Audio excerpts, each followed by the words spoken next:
They say every bride dreams of her wedding night, silk sheets, candlelight, a breathless groom whispering sweet promises. But in 13th century Prussia, if your groom was breathing, you were doing it wrong. That's right. For some Baltic tribes, a proper wedding began not with kisses, but with decay. The bride was led not to a bed, but to a tomb. Her partner, a skeleton, and if you think that's a metaphor, oh no, this was the ritual. To lie with the dead before touching the living.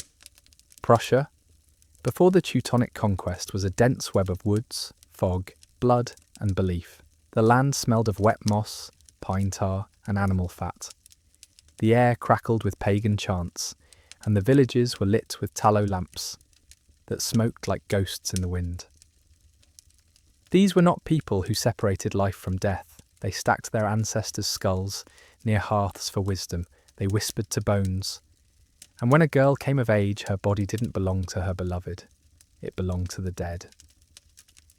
Here's how it worked. After the wedding feast, wild boar, fermented honey, and a lot of uncomfortable staring, the bride would be led by older women to the family tomb. No laughter, no blushes, just a march through the woods under moonlight, her veil stiff with salt and herbs, her breath visible in the cold. Inside the tomb, it was pitch dark except for the flicker of a single torch. The air was thick, mildew, old cloth, the sweet sick rot of age, and laid out before her, the preserved remains of an ancestor. Sometimes a mummified elder, sometimes a bleached skeleton, wrapped in ceremonial wool. Always male, always sacred, she would lie beside him, naked, silent, and wait, not for pleasure, not even for contact, but for communion, because only if the ancestor accepted her, if her presence didn't offend the bones, if she didn't faint or scream, could her soul be welcomed into the tribe's spiritual bloodline. If she cried or fled, it was seen as a rejection. She might be cursed, barren, or worse, made to try again. You're watching Hushed Historian, where truth whispers through time. If you enjoy what I dig up for you, subscribe so we don't lose our little historical connection. Thank you. Now, before you start thinking this was just symbolic, some poetic way to scare teenagers into marital obedience, let's be absolutely clear. There was nothing symbolic about it. Women who refused were shunned. Some were forced back into the tomb the next night. Others disappeared into forests, declared stolen by spirits. The elders believed that until the bride had lain with the dead, she was not real, not fully. Her body was flesh, yes, but her soul was unanchored. Only the ancestral dead could weigh her down, settle her into the fabric of the tribe like a thread stitched through bone. The men, oh, they waited, drunk, chanting, sometimes dancing around fire pits in animal masks, pretending they were above it all. But they knew the truth. Their wedding night didn't begin with desire. It began with death's permission. And this wasn't just rural superstition. It was enforced. Clan leaders kept lists of brides who passed or failed the ritual. Priests, not Christian ones, but those old soot-faced necromancers with elk bone staffs, would anoint the bride, afterward, with a mixture of ash and milk, a symbolic birth into her new status. Not as a wife, but as a woman claimed by the line of men buried before her. If you think that's bad, wait until you hear how some brides swore they felt the dead move during the ritual. One girl said the bones whispered her name. Another claimed her ancestor left a mark on her shoulder that never faded. A third walked out of the tomb with bloodied feet, swearing she'd walked somewhere else, some other place beyond the veil, where the ancestors sat in judgment. But that wasn't even the worst part, because the worst part was what came after. The moment the bride stepped out of the tomb, raw, shaking, her skin blotched with cold and something worse, she wasn't greeted with celebration.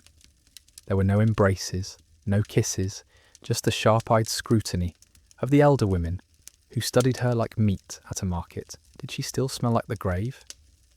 Good. Did her pupils seem dilated, like she'd seen beyond? Better. Was there a tremble in her hand, a stumble in her walk? Perfect. That meant the dead had touched her, and if they hadn't, if she returned too calm, too clean, too composed, There were remedies. One was called the second laying, where she'd be sent back again, with more herbs and deeper cuts across her arms. Blood was thought to lure ancestral attention. Another involved sleep deprivation. They'd chant for hours, circle her with smoke, force her to drink hallucinogenic brews made from fermented rye and mould, anything to break her open. Because in Prussian belief, a woman had to be hollowed before she could be filled, not with semen but with spirit. And here's the kicker. This wasn't a punishment. This was honour. Girls were raised on the stories. Mothers whispered them like lullabies. When your day comes, the ancestors will see you. Not love you, not protect you, just see, and being seen by the dead was the highest validation imaginable. No man's affection could match it. No priest's blessing compared. You could wear gold, bear children, run a household, but until a corpse had accepted your presence in the dark, you were spiritually irrelevant. Let's go back a bit. The Prussians weren't the only ones with death bridal rites, but theirs were uniquely obsessive. Anthropologists have found bone arrangements in female tombs that suggest ritual coupling. Pelvic bones positioned atop pelvic bones, hands cradling skulls, even the occasional amulet buried deep in the cavity of a ribcage. These weren't accidents. These were carefully staged spiritual couplings, meant to anchor generations through the body of one trembling bride. And the men, their wedding roll didn't start until morning. That's when they'd meet their wife, usually at a hearth, where she would light a new fire from the coals of an ancestral pyre. If the flames caught quickly, the marriage was blessed. If not, people whispered. Maybe the ancestors hadn't approved. Maybe she was tainted. Maybe they'd have to wait for children. Or worse, adopt. Adoption wasn't forbidden, but it meant the dead hadn't given their seed. And in a world obsessed with lineage, that was a humiliation. You might be wondering, did anyone ever refuse? Rarely. The few who did are remembered in curses. One was said to have fled into the woods, only to return a year later, pregnant and mad, claiming she'd married a wolf spirit who lived inside a tree. Another locked herself in a grain silo, screaming until her lungs collapsed. A third vanished entirely, her name scraped from the clan stones, like she never existed. And yet, there were others, strange ones, who thrived in the ritual. One girl, Rasa, claimed she didn't just survive the tomb, she loved it, said she felt wrapped in a presence softer than skin, said the skeleton smiled at her. When she bore twins, the elders declared her blessed. Her line was considered touched, sacred, dangerous. Her daughters were married off at twice the dowry, and her name became a prayer, Rasa, whom the bones adored. But something darker was coming, because something darker was coming, and it didn't wear bone or fur, or speak in ancestral riddles. It came with helmets shaped like domes, crosses not carved in oak, but hammered in iron, and scrolls written in a language the Prussians could not chant back. The Teutonic Knights, the Christianizers. The men who looked at a bride's night in a tomb and called it heresy. To them, lying with the dead wasn't sacred. It was demonic. Possession, necromancy, filth. They didn't understand it, and that made it dangerous. The first clash was not on the battlefield, but at the altar. A Christian missionary tried to convert a local chieftain's daughter, young, proud, just past her ritual. She wore the ash mark on her chest, shaped like a spiral.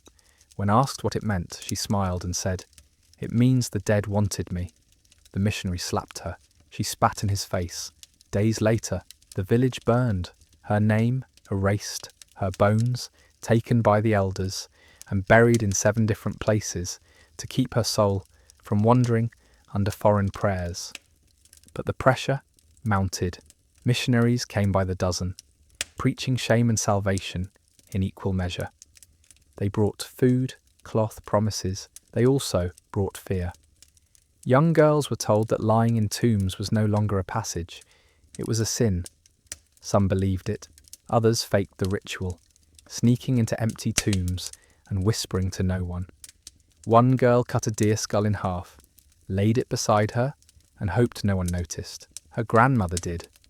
She was banished, not for failing the ritual, but for mocking it. To pretend to be seen by the dead was worse than never being seen at all, and yet cracks formed.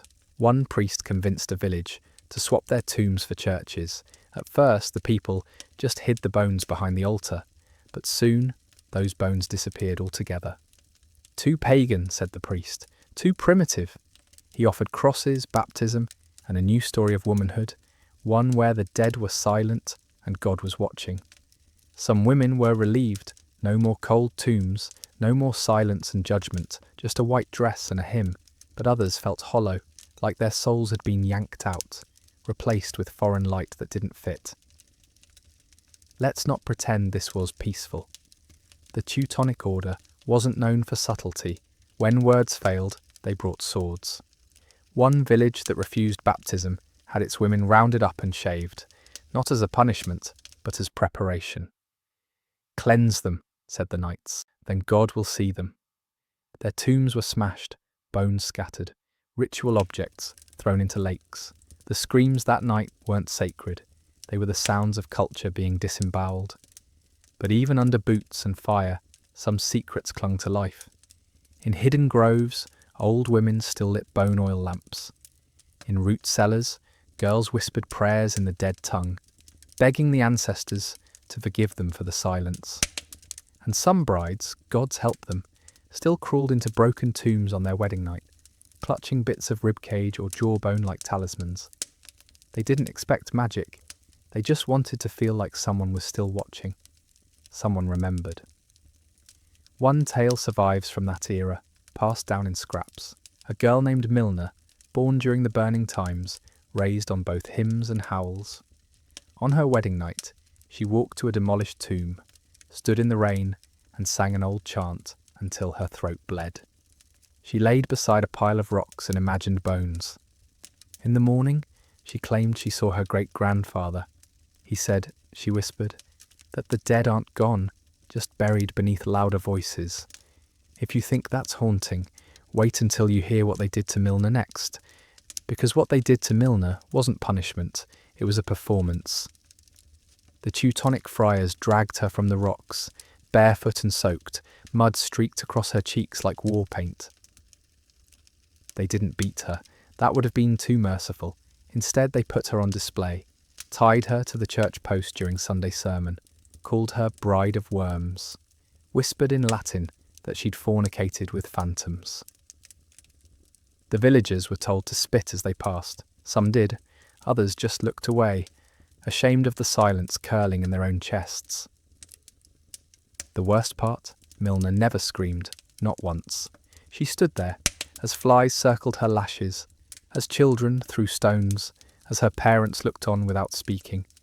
She stood and let the shame rot on her skin, like a second baptism.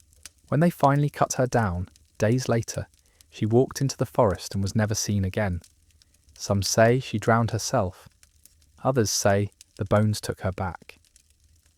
One tale claims she became a tree, gnarled and bent near the old tomb site, and that if you touch its bark at night, it hums with breath. But let's pause a moment. This wasn't just about Milner. She was a symbol, a warning, not just to women, but to memory. The message was clear. Your past is filth. Your ancestors are lies. We will write your rituals out of you, word by word, bone by bone. And so they did. The next generation was raised with crucifixes instead of spiral tattoos, linen veils instead of ash markings. Tombs became wine cellars. The sacred dead were downgraded to whispers, then to nothing, and yet some wouldn't let go. The oldest women, the ones who remembered the smell of bone oil and the sound of chant drum, began coding the old ways into domestic tasks. One would bake bread in a spiral shape, another would scrub the floor in patterns that mimicked burial circles, a lullaby about the moon, actually a prayer to a dead uncle. The Teutons didn't notice, or if they did, they laughed. Witch stuff, they called it, peasant nonsense.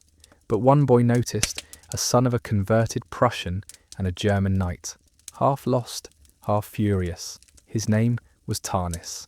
He saw his grandmother drawing shapes in flour and asked what they meant. She told him, That one keeps spirits from starving. That one keeps the ancestors from forgetting your name. When he repeated that at Mass, the priest beat him. Tarnis didn't cry, he memorized. Years later, he became a priest himself, fluent in Latin, disciplined in ritual, but beneath the cassock, he still carried a sliver of a jawbone, his grandmother's. When he performed funerals, he whispered old names. When he married couples, he pressed their foreheads together and said the word Mataka, the ancient Prussian for mother soul. The bishop never caught on, but the villagers knew. They called him the in-between. Let's go back a bit. Before the bones were desecrated, before the tombs became cellars and the rites became crimes, there was a belief, stronger than blood, stronger than steel. The belief that the dead were not separate. They were part of the breath you drew, that a bride didn't marry a man, she married his lineage. And before that lineage could touch her, the ancestors had to kiss her first. That belief didn't die. It just went underground. Women started hiding tokens in their wedding dresses, bits of ash, strands of grandmother hair, soil from a grave. One girl sewed a tooth into her hem, another hid a skull fragment in her dowry chest. They didn't speak of it. They didn't have to. The silence was a new kind of language, and somehow that silence carried the echo of those dark tombs, the ones where Prussian brides used to lie with the dead, waiting to be claimed. And just when it couldn't get more absurd, someone tried to resurrect the ritual, not in secret, not in a cave, but right under the nose of the church. Her name was Darga. She was 17, newly wed to a wealthy Prussian merchant who'd converted for trade benefits, not faith. Darga wasn't religious, not in the way the friars preached, but she was devout to her grandmother, to the river stones, to the whispers behind oak trees. And on the night of her wedding, while her groom drank himself unconscious in celebration, Darga slipped away with a torch and a bundle wrapped in linen. Inside it, a skull, her ancestors. She laid herself beside it in the abandoned root cellar of her childhood home, where centuries earlier a tomb had stood. She wore nothing but a strand of teeth around her neck, and she whispered the old chant. It had no melody anymore, just breath and silence, syllables chewed by time. Still she said them, every line, and when the wind shifted and the cellar went colder than stone, she smiled. She didn't see anything, but she felt it, a pressure, a gaze, something old, nodding. Then the door slammed open. Her husband, drunk, furious, carrying a lantern, and the kind of anger men get when their power is mocked. He saw her lying there with the skull, half draped in shadow, and instead of shame, he saw defiance. He dragged her out by the hair. The villagers heard her screams echo through the frost. The next morning, he told the priest she'd tried to summon demons, that she'd fornicated with a skeleton, that she needed to be purified. The priest agreed, but Darga didn't burn. She didn't even cry. She stood trial in front of the bishop's council and answered every accusation with one sentence. The dead chose me. Not, I did nothing wrong. Not, I repent. Just that, over and over, until the bishop, unnerved, declared her unfit for marriage and sent her to a convent. They thought that would end it, but they didn't understand what Darga had started, because something happened after that trial. Quietly, a ripple. Women began leaving offerings at the old grove again. Bits of bread, drops of blood, carvings shaped like wombs and ribs, not openly, not in defiance, but in memory. And memory is its own kind of rebellion. Darga didn't stay in the convent long. One night, she vanished. Some say she escaped, others say the nuns turned a blind eye. A few claim she died and her body disappeared from the crypt, bones and all. But one thing's certain. Within a year of her trial, 7 other brides were caught carrying bone charms. 2 were whipped. 1 was disowned. None of them stopped. That's how legacy works. It doesn't need temples. It doesn't care about law.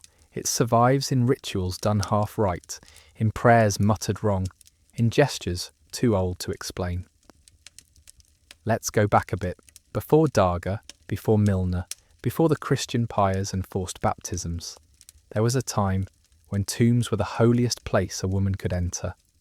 Not the altar, not the marriage bed, but the space between life and rot, where breath met bone. The Prussians believed that death was not an end, but a door. And the bride was the key. Her body, her fear, her surrender, all of it unlocked something, not just for her, but for the clan, the bloodline, the unborn. And if you think that belief died quietly, you'd be wrong, because what came next wasn't silence, it was vengeance, and not from warriors, but from widows, crones, and unwed daughters who'd spent their lives scrubbing pews and biting their tongues. Vengeance that smelled like sage smoke and grave moss. That moved not with swords, but with secrets. One winter, 3 brides disappeared from their wedding feasts. Vanished. Left behind steaming plates, half-sipped mead, confused grooms. Their families wailed, priests blamed wolves, but a month later they reappeared. Pale changed, each one pregnant, each one refusing to name a father. When pressed, they all gave the same answer. The dead chose me. It sent the clergy into chaos. The bishop called it hysteria. The knights whispered it was witchcraft, but the people, especially the old women, recognized the rhythm. This was the ritual. Revived, mutated, made new. No more lying with bones in tombs. Now the ritual happened in dreams, in trance, in fever. The brides said they were guided by voices, led to half-buried relics, kissed by shadows that smelled like birch bark and iron. And when they woke, their bellies had changed, not swollen, not yet, but humming. The church tried to lock them away, tried to bless them, tried to strip them naked and search for signs of demonic interference. But they found nothing. No scars, no symbols, just women who wouldn't flinch. One even laughed when a priest accused her of blasphemy. "You think you own the afterlife?" she said. "Try owning the part that watches you sleep." And just when it couldn't get more terrifying for the clergy, a child was born. Healthy, black-eyed, strong-lunged. They named him Ricus, the returned. His mother claimed she saw her grandfather's face in his newborn expression. Claimed the boy hummed old songs in his sleep.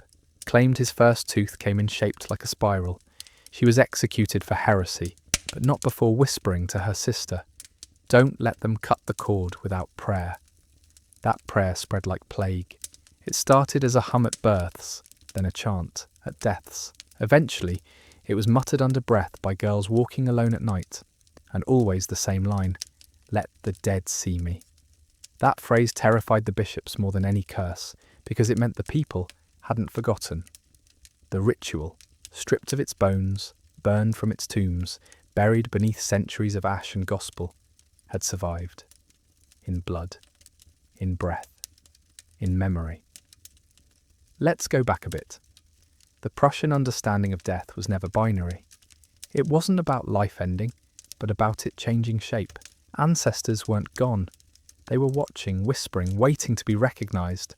And brides were the messengers. They crossed between the living and the rotting, bringing back approval, warning, sometimes even punishment. That's why the ritual mattered. Not for romance, not for purity, but for balance. Now imagine what happens when you break that balance. Milner, Daga, Rasa, they weren't isolated. They were part of a line, a lineage of women who laid beside skeletons, not out of submission, but defiance, who knew that surrendering to the dead gave them power over the living. That knowledge didn't disappear with burning scrolls or beheaded statues. It simmered, it travelled, it passed down through lullabies and midwives, and the strange old aunties who always sat at the edge of the feast, whispering to their rings. But something darker was coming, again. Not swords this time, not crosses, but scholars, archivists, men with ink-stained fingers, and quills sharpened like daggers. They weren't there to save, they were there to erase, politely, scientifically. They would call the rituals myths, the chants gibberish, the bone rites hallucination. They would write books that turned Prussian brides into metaphors. And metaphors, after all, can't fight back. Or can they? Because when the scholars came, Armed with spectacles and skepticism, they brought a new kind of violence, one that smelled of mouldy parchment and pipe smoke, not blood. They dug through ruins, labelled bones with Latin, and wrote long dull essays about folkloric hysteria and matrilineal misremembrance. They took the skulls once kissed by brides and shoved them into museum drawers. They stole the chants and called them agricultural songs. One even claimed the entire ritual had been a metaphor for winter crops, as if generations of women had stripped naked for the harvest gods instead of dead husbands. But the bones didn't like being forgotten. Strange things started happening in the archives. A professor researching Baltic burial customs vanished for 3 days. When found, he was curled in the fetal position under a table, whispering in a language no one recognised. Another, cataloguing ritual necklaces, reported a string of teeth rearranging themselves overnight. One museum guard quit after hearing a woman's voice sing from behind a sealed display. Low, mournful, and in perfect pitch. He said it sounded like mourning. He also said it smelled like cold meat and fire. And just when it couldn't get more ironic, a group of university folklorists decided to reenact the myth for academic purposes. For research. One brave PhD student volunteered to lie beside a skeleton replica in a reconstructed tomb, under lab lights, with cameras rolling, surrounded by very serious men in tweed. She laughed at first, said it felt silly, but then the footage glitched. Every light in the lab went dark, and when they came back on, she was bleeding from her mouth. She claimed she'd heard someone say, "Not you." She never returned to the program. Let's go back a bit. The idea of a bride lying with the dead wasn't just a ritual. It was a vow, a declaration that she belonged to time itself, not just to a husband or a village, but to the line. That's why it scared conquerors and scholars alike, because it meant these women weren't just property. They were portals, and you can't own a portal, you can only pray it opens for you. The irony? Modern psychology tried to pathologize the whole thing, called it trauma encoding, said the rituals were a way to cope with mortality, to externalize fear, to make sense of maternal grief and patrilineal violence, but in doing so, they missed the point. These women weren't afraid of death. They trusted it, talked to it, slept beside it without flinching. It was the living they feared, the priests, the husbands, the scholars with their clean hands and cleaner knives. And maybe that's the twist, because now, centuries later, the bones are surfacing again, literally. In 2012, construction workers in northern Poland uncovered a mass grave, dozens of female skeletons arranged in pairs, face to face, hand to ribcage, mouth to mouth. Not thrown, not dumped. Placed. One archaeologist said it looked like they were embracing, another said it looked like they were listening to each other breathe. The site was sealed. Quietly, no press, no plaque. But that didn't stop the dreams. Locals began reporting visions. A woman standing in fields, her face veiled in ash. Brides waking with soil on their feet. One girl claimed her baby said, "Mataka," before ever learning to speak. They called it hysteria. But the midwives knew better. They started lighting bone oil candles again, in basements, in closets, behind the altar, because metaphors don't bleed. And if you think the ritual is dead, wait until you hear what was carved into the inside of one of those skulls. Because what was carved inside that skull wasn't Latin, wasn't Christian, wasn't even in a known dialect. It was a single word, over and over, scratched so deep the bone flaked. Sautra. No one could translate it.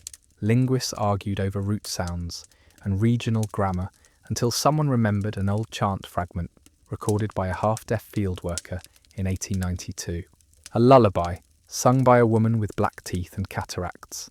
She said the song was for calming the unborn. Its final word, Sautra. She translated it as "she who is seen by the dead." Let that sink in. Someone, centuries ago, carved a private word of power into the interior of a skull.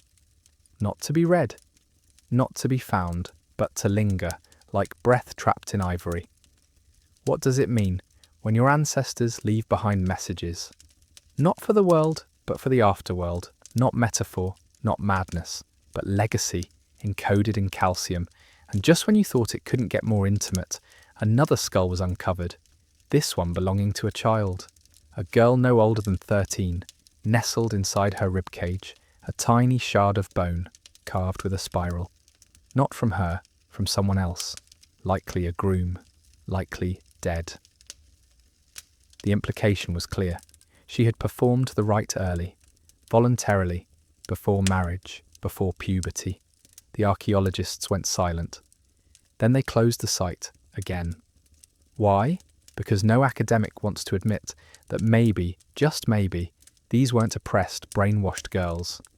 Maybe they were initiates, participants, chosen. That reframes everything. It means the Prussian brides weren't victims, they were ritualists, warriors of memory. And that's a terrifying thought for anyone who's built their career on dismissing female agency as delusion or folklore. Let's go back a bit. The Prussians didn't have a word for virgin. What they cared about was proximity. Had a woman been touched by the living or the dead? The latter held more weight. Living touch could be tricked, coerced, forgotten. Dead touch was eternal. Binding, it changed a girl's name in the clan records, made her a vessel, a bridge, a whisper in skin.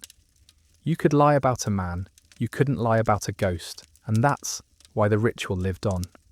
Not because of nostalgia, not even out of fear, but because the women who performed it believed in connection, not just to men, but to meaning, to something bigger, older, watching from beneath the loam. They were willing to lay their bodies down in the dark, beside decay, just to feel it brush their soul. Tell me, what act of faith today even comes close? The irony, the ritual only became more powerful when it was outlawed. Because that's when it mutated. No more tombs, fine. Use cellars, no more skulls, fine. Use teeth, no more chants, fine. Let silence carry it. You can outlaw a tradition, but you can't outlaw hunger. And these women, these brides, were starving for a kind of belonging no priest could promise, so the ritual became quieter and sharper. Brides began cutting small symbols into the soles of their feet before the wedding. So the first steps they took toward their groom would echo with ancestral pain. Others swallowed tiny bits of bone powder, mixed with honey and ash. They called it night milk, said it made the dreams clearer, said it let them feel the bones beneath the ground, shifting, responding, approving.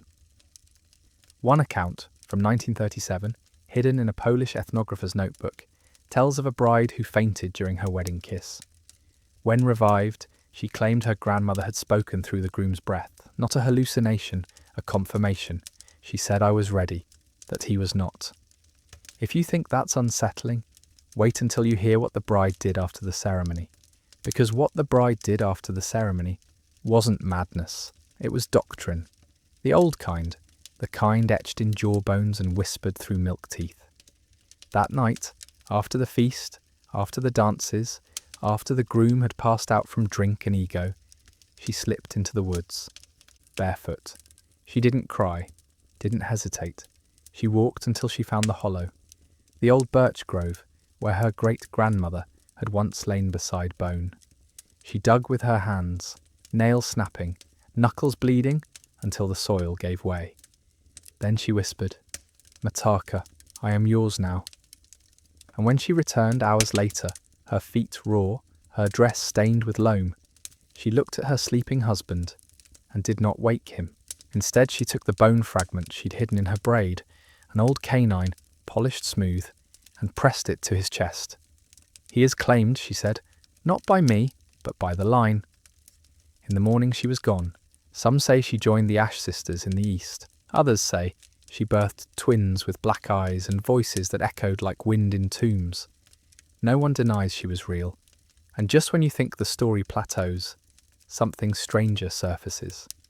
In a Catholic parish ledger from the 18th century, a priest writes, "Another girl refuses vows, says she's already married to a man under the earth, claims he visits in dreams, wears her blood as his ring."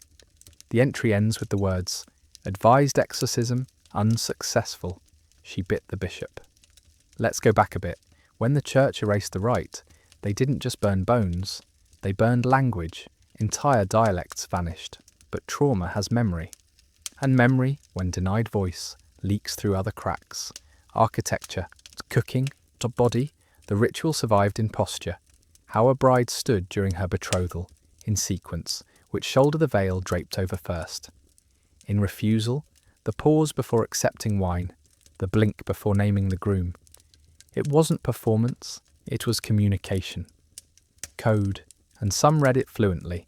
Take the case of Ilga, 1911. A midwife claimed Ilga delivered a child in total silence, without pushing, without breath, said the baby slid out as if guided, said the room went cold, said when she cut the cord, the child's hand closed around her wrist, and stayed there. For a full hour, the baby survived. Ilga disappeared. Months later, a nurse reported seeing her, in a graveyard at dusk, standing barefoot on a mound, humming into the dirt. She was smiling. The mound belonged to a man who died 200 years prior. Coincidence? You tell me. Let's not pretend this was all romantic. Some rituals went wrong. One bride was buried alive by accident, or intention, depending who you ask. Another choked on the bone milk and died before her wedding. But even those deaths were absorbed into the myth. Martyrs, they weren't pitied, they were envied. Brides claimed if you died during the rite, you became an ancestor immediately. No waiting, no judgment, just instant reverence, a shortcut to divinity. And maybe that's the real reason the ritual endured. Not out of nostalgia, but utility, because life in those times was brutal. Disease, famine, war, chaos was the norm. But the ritual, it gave structure, a framework, a sacred pact that said, if I touch the dead, I can survive the living. It wasn't superstition, it was strategy, survival cloaked in shadow. If you think all that was history, wait until you hear what a girl in 2009 found buried beneath her grandmother's stove. Because in 2009, a girl named Carla, 14, bored, unsupervised, decided to help her father renovate their late grandmother's farmhouse in rural Lithuania, not far from where the old Prussian border used to snake like a scar across the land. The kitchen was cramped, choked with smoke stains, and ancient grease, the kind that smelled like burnt milk and lard no matter how much you scrubbed. Carla pried up the hearthstone, under the cast iron stove, just out of curiosity. She expected dust, mice, maybe a coin. What she found was a jawbone wrapped in waxed cloth. Human adult, clean, and stitched to the linen, yes, stitched, as if sewn with hair, was the word Mataka.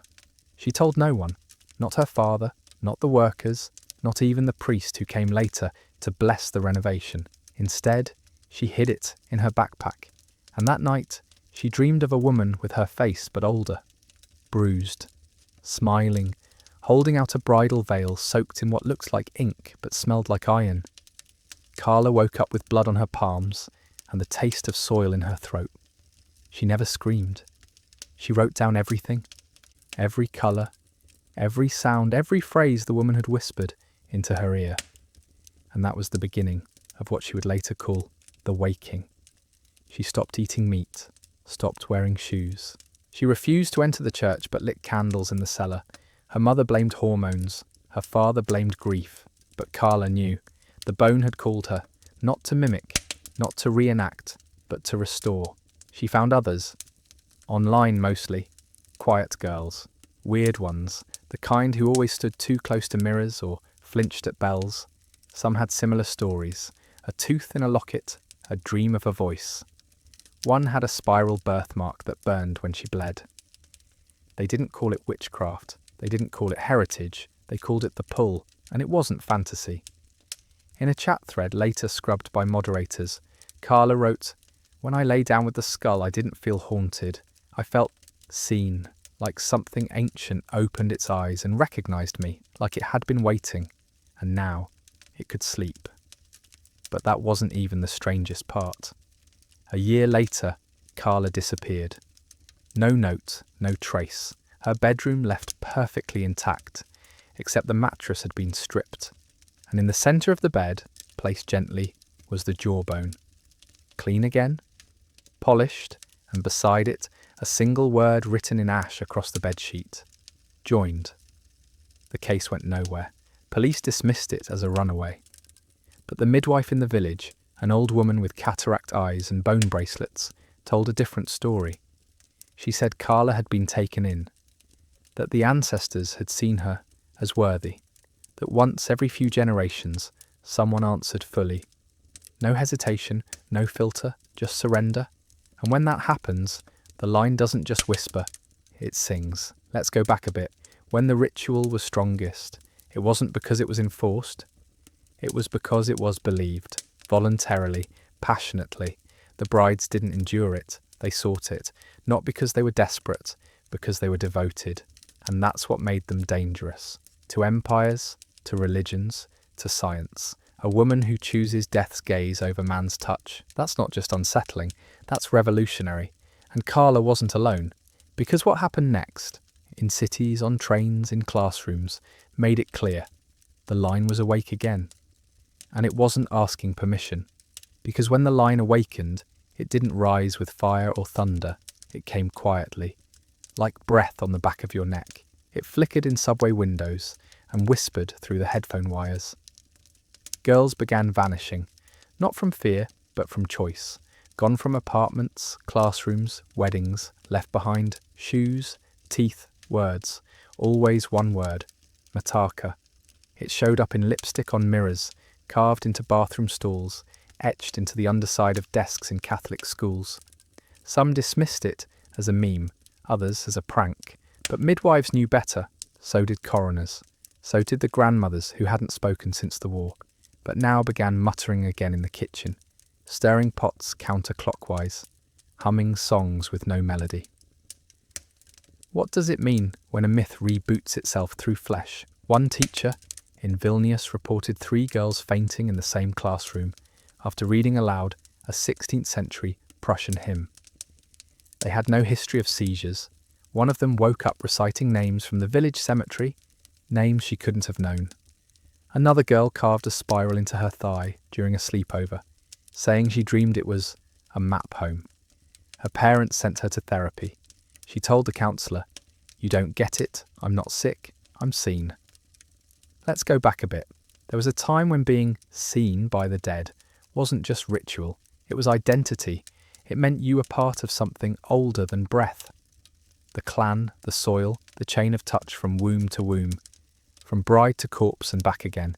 It meant you mattered, not for beauty or obedience or fertility, but because your soul had survived the gaze of rot and not flinched. You had stood in the dark and said, "I am ready."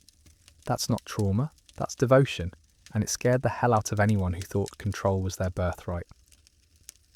Now fast forward to today.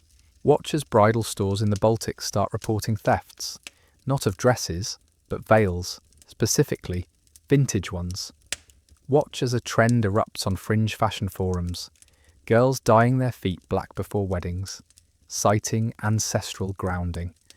Watch as a woman is found in a Berlin park with spirals carved into her palms, standing barefoot in midwinter, humming through chattering teeth, unafraid. When asked who she was, she said, "I'm the door."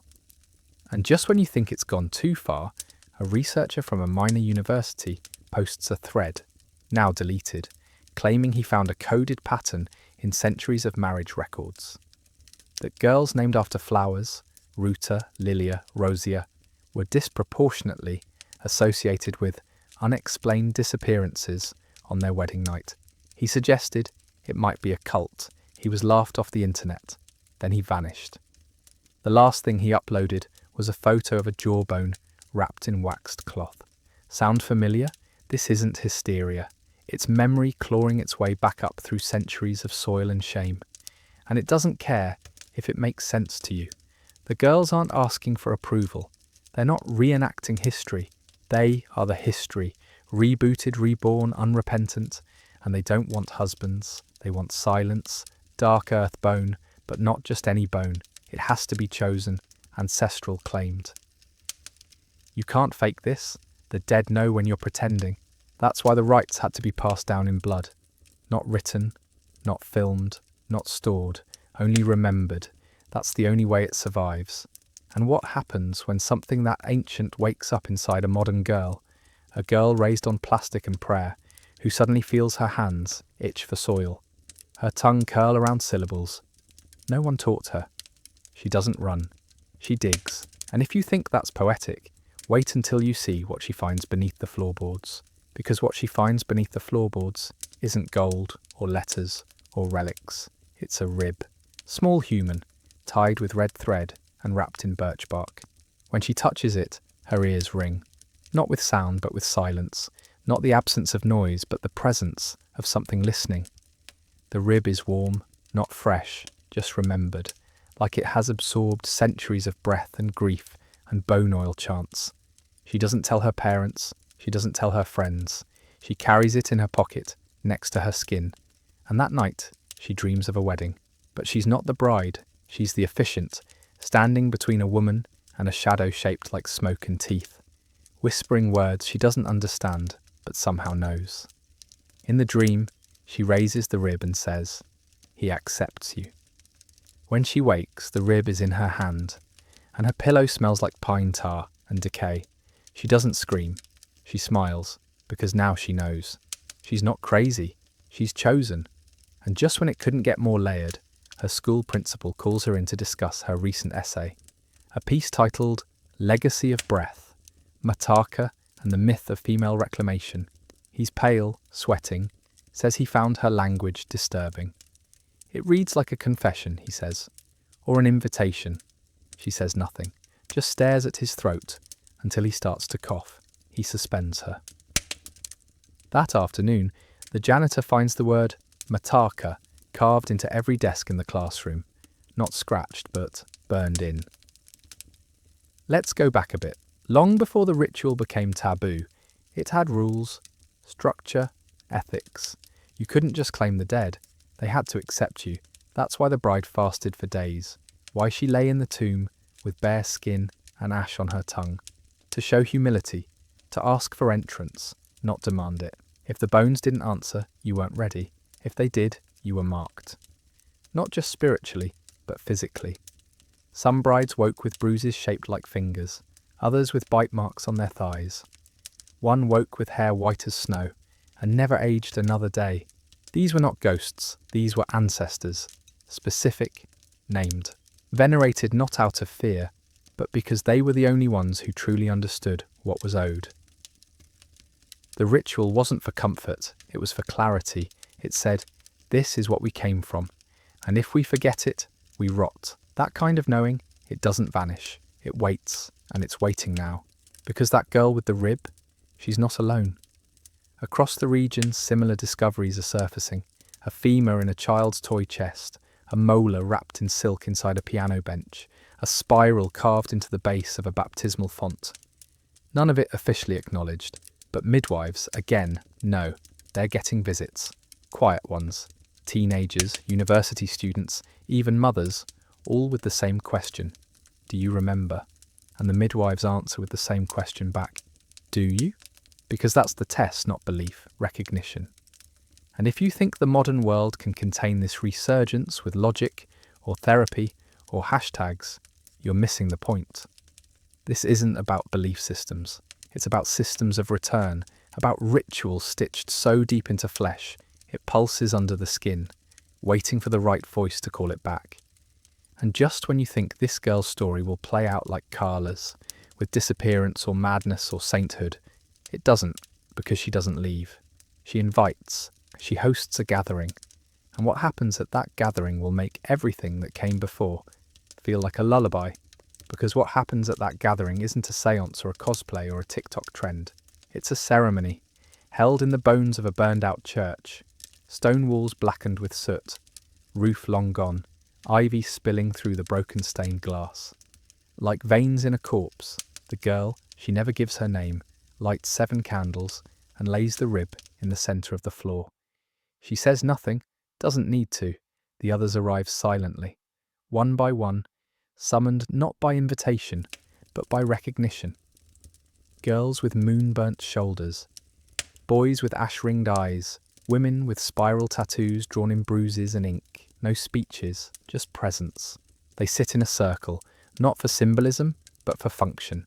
Circles protect, circles connect. The girl begins to hum, low, irregular, something between a purr and a groan. It's not melodic, it's cellular. One by one, the others join. No one taught them this sound, and yet they all know it, a vibration older than lungs. It's not music, it's memory. And then the air shifts. It doesn't grow cold, it thickens, like fog made of breath, like the moment before an accident. No ghosts appear, no flickering lights, just pressure. Awareness. Something beneath the ruined floor wakes, the rib begins to tremble, and the girl, still unnamed, opens her mouth and speaks words that scrape the ears like bone on stone. One listener vomits, another begins to bleed from the nose, but no one moves. No one stops her, because what she says is true. And just when it couldn't get more disturbing, one of the candles tips over, but the flame doesn't spread, it follows, crawling across the stone in a spiral, tracing a shape none of them had planned.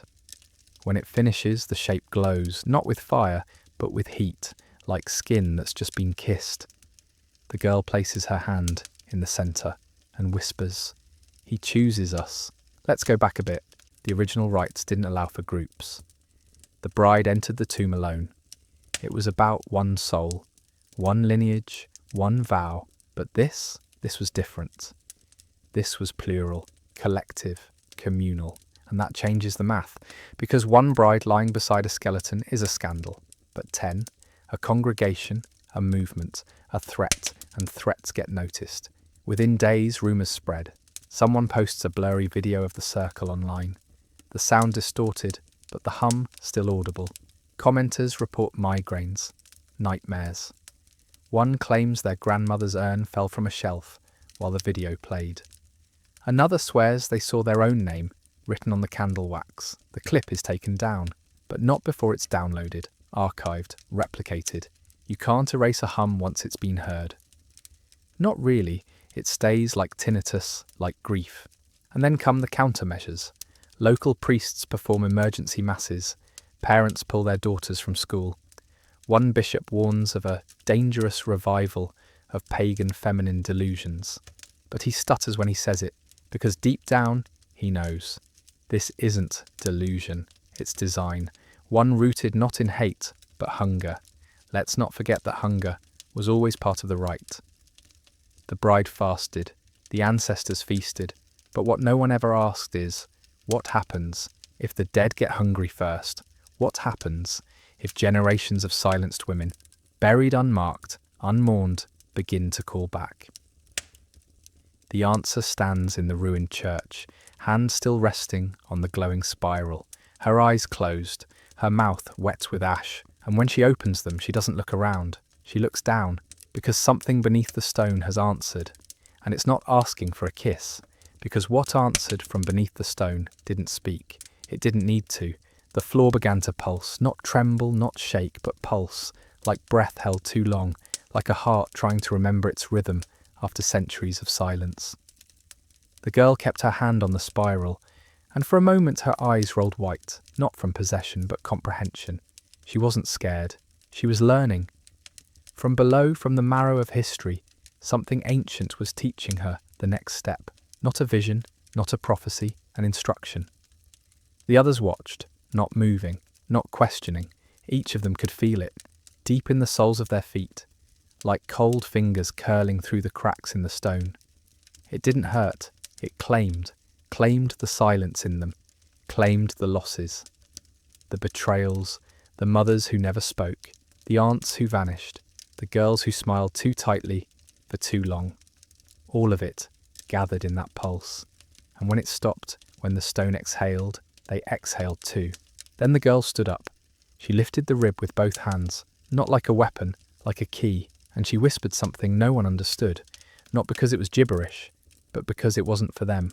It was for below, and below answered, a second pulse, this one louder, not felt but heard, a low wet sound, like pressure beneath skin, or something shifting inside a coffin, just a little too small. One of the girls gasped, another started to cry, but not from fear, from release, because they knew this wasn't just a revival, it was a reunion. Let's go back a bit. The Prussians didn't just revere the dead, they expected them to return, not as phantoms, as family. reborn through rituals, bloodlines, naming, smell. That's why the tombs were built with open slits in the walls, to let the air move, to let the soul remember the way back. That's why brides lay beside bones, not to mourn, but to invite, to receive, and that's what was happening now. The unnamed girl looked at each of them, her eyes no longer white, just old, not aged, but weighted, as if she'd glimpsed 1,000 wedding nights and buried centuries of hunger into her chest. And she said one word, dig. So they did, with bare hands, with broken nails. They clawed at the stone and the soil beneath it. Not frantic, but focused, not mindless, mindful. They didn't ask what they were digging for, they knew. And when one of them struck wood, ancient, splintered, damp, they paused. A hush deeper than silence fell. The girl nodded, they pried it open. Inside wasn't a body, not bones, not relics, just cloth, rotting, damp, but intact. A veil, blackened with time, woven with thread that shimmered like oil in candlelight. It moved when they touched it, not from wind, from resistance, like it didn't want to be disturbed. But the girl leaned in close and whispered again. Mataka. The cloth stilled. She lifted it, and beneath, nothing. Just earth. But as she held the veil, her shoulders dropped. Her jaw unclenched, her skin flushed like blood had finally remembered the path home. She turned, placed the veil on the rib, folded them together, then walked out of the church without looking back. The others followed. No one spoke, no one took photos. They just walked, barefoot, bruised, breathless, through the night. When dawn came, they were gone. And just when the village thought it could forget, they found the church steps covered in spirals. Drawn not in chalk, in teeth, because the spirals made of teeth weren't random. They were placed with care. Baby teeth, molars, canines, arranged in perfect concentric loops, leading up the steps like offerings. No blood, no bodies, just enamel and intention. The townspeople didn't know what to make of it. Some called the police, others called their pastors, but the midwives, they stayed silent. Sat on their porches with old clay mugs, sipping herb tea that smelled faintly of rust and root. They didn't need to ask what it meant. They'd seen this before. Long ago, before the wars and the wires and the concrete choked the land. Teeth were promises. In Prussian rites, when a child died, a tooth was often buried with the bones, a marker for the ancestors, like a return address. And when a bride was chosen, she gave one willingly. Not extracted violently, but coaxed out during a trance, wrapped in hair, placed beneath the tongue of the skull, she would lie beside. That's how the dead recognised her, by taste, and if they accepted, they would leave something in return. A name, a dream, a claim. So when the spirals appeared, the midwives knew. A vow had been made, not broken, not forgotten, made again. And just when it couldn't get more unsettling, reports started coming in from surrounding villages. Girls waking with dirt under their fingernails. Boys coughing up small bones in their sleep. A bride who refused to speak after her wedding, only humming, a low looping tune that made her mother weep and her dog hide under the floorboards. Another girl was found sleepwalking in a cemetery, her feet raw, her nightdress covered in what looked like fingerprints made of ash. Let's go back a bit. The original rite wasn't just about connection, it was about recognition. The ancestors didn't choose randomly. They sought out echoes, girls whose blood pulsed in the same pattern, who carried the same shoulder slope, the same nose curve, the same grief. That's why the rites couldn't be taught, only remembered, only answered. And that's what was happening now. The answers were rising. One teacher, skeptical, rational, retired from the capital, began documenting the events. She mapped the locations, tracked the symbols, even collected some of the teeth. She tried to debunk it, called it mass hysteria. Then one night, she vanished. Her journal was found beside her bed, pages torn out. Only one remained, with 4 words scrawled over and over. I was seen again. That phrase kept returning, in notes, in whispers, in carvings on bus stops and birch trees. I was seen again. Not haunted, not taken, seen. That's what this was all about. Not summoning, not control, but visibility. The dead didn't want worship, They wanted witness, and the girls, they were giving it, fully, fiercely, without shame. But something darker was coming. Not police, not church, not scholars, corporations. Private firms began buying up land around the ruined church. Soil samples were taken, trees marked. One woman in a hazmat suit was overheard saying, "Residual biological signatures suggest repeated low-frequency resonance events." Translation: something here is awake. And now, the modern world wanted to monetize it. But good luck with that, because the line doesn't respond to science, it responds to surrender.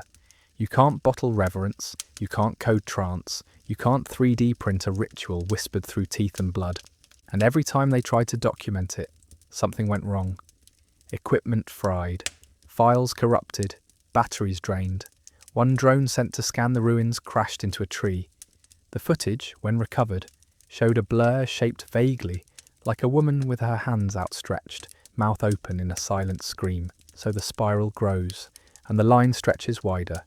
And if you think you're safe just because you don't believe, think again. Because belief was never the requirement, only presence. And sometimes presence is all it takes to be seen. Because presence alone now seems enough to awaken what slumbers in the marrow of this land. A girl passes by the ruins on her way to school, not stopping, not staring.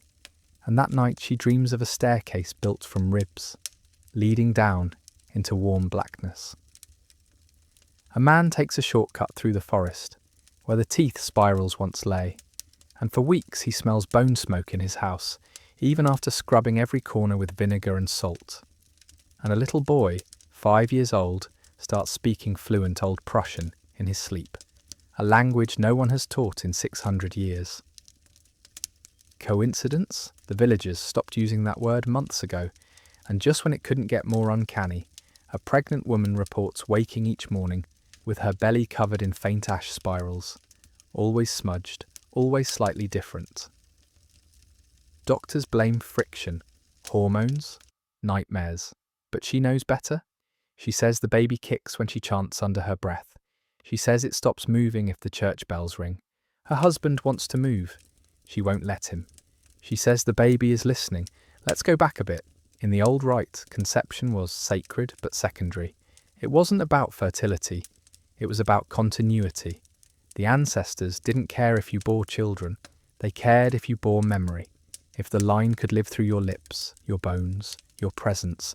That's why some brides never married at all. They became keepers, watchers of the tomb, singers of the rites, midwives of return. Their role wasn't maternal, it was custodial. They carried not life, but legacy. And maybe that's what's happening again, because reports are coming in from cities now. Not just villages, not just forests. Girls showing up in hospitals with bone fragments under their fingernails. Women found sleepwalking through museums, whispering names scratched on pottery shards. A nurse in Riga was suspended after being caught rubbing molar dust on a patient's forehead. She said it calmed the seizures, said the patient spoke to her in her mother's voice. The patient was 9 years old. The spiral grows, but this time it doesn't spiral inward, it spirals out. Through cables, through code, through dreams transmitted like radio signals across time. People are reporting shared visions, across continents, across languages, of veils, of earth cracking open, of bridal beds made of stone and teeth.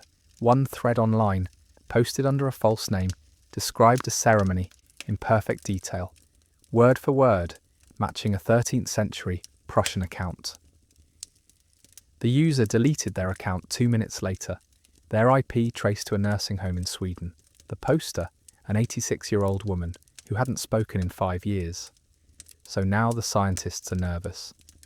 The church is paranoid.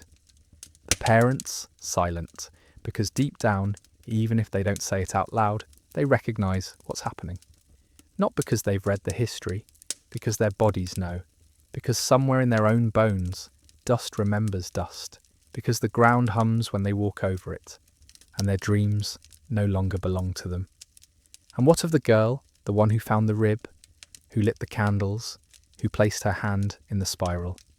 She's not a prophet, she's not a leader, she's a door, and that's the most dangerous thing of all. Because doors don't choose who walks through them, they just open. And if you think this can be stopped with reason or violence or prayer, then you've already misunderstood the rite. It was never about control, it was about return. And something is returning now, not in fire, not in thunder, but in the gentle sound of breath under soil. Breath that is growing louder, because the breath under soil is no longer just whispering, it's calling. And it doesn't matter where you live, or what language you speak, or whether you even know the name Mataka. If you've ever dreamed of dirt closing gently over your skin like a blanket, or smelled iron and root in a room with no windows, or heard your own name echoed from inside your teeth, then the line has already found you, because this isn't folklore anymore. It's not history, it's infrastructure, buried deeper than pipes, older than maps, feeding on silence and grief, and the unbearable hunger to be known. And just when the modern world begins to grasp this, it tries the only tactic it has left. Ridicule. Articles start popping up. TikTok cult revives medieval goth weddings. Ash-eating teenagers, or just iron deficiency. Talk show hosts joke about veilcore and bone fashion. Trend forecasters predict a death chic revival. But beneath the snickering, there's panic, because the movement isn't selling anything. There's no merch, no Patreon, no leader to discredit.